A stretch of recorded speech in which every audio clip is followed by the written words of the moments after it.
For many years before the war, the country had been under Japanese colonial rule, but Korea was one, united. Differences in ideology had been born after the country's division, but there is essentially no physical difference between a North Korean and a South Korean. As you may imagine, this makes things especially difficult and dangerous for foreign combatants who can hardly tell the difference between friend and foe. There were a lot of young Koreans who helped soldiers.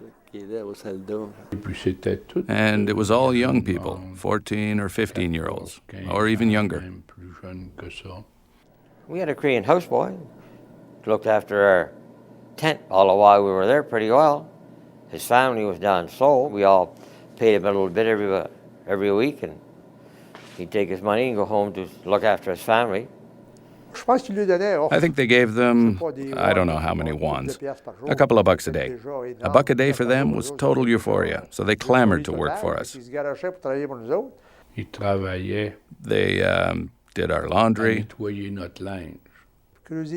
dug holes in the back, carried in rations, and brought jerry cans of water. I had a Korean, but he was killed while he was with me, unfortunately. He was a young guy, about 15 or 16 years old. He was being fed by the army, and he was the one who carried the roll of wire. We didn't overload them with work. We asked them to do what they could under the circumstances, and they did it well. It was good for them because they got food. It may not look like much, but food was already a lot. That's how a few illegals who worked against us might have slipped in.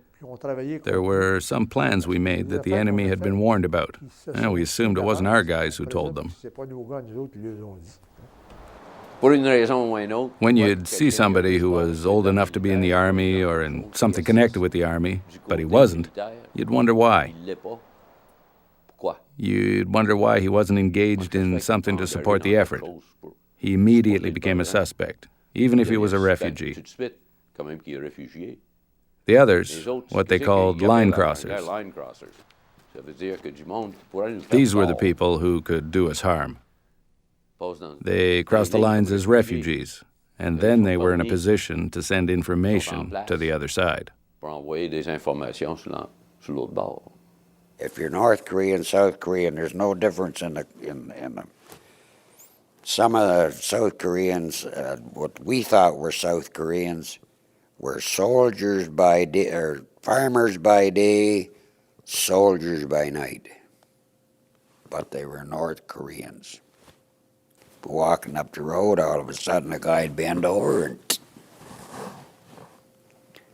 The way I looked and the rest of it looked at it, you couldn't very well trust too many of them, because the enemy were mostly used to walk through the villages dressed the same as the people there in the village, or from the hillsides and stuff like that. So you just had to be careful, because you didn't know who was the enemy or who was the friend. See, this is the whole thing.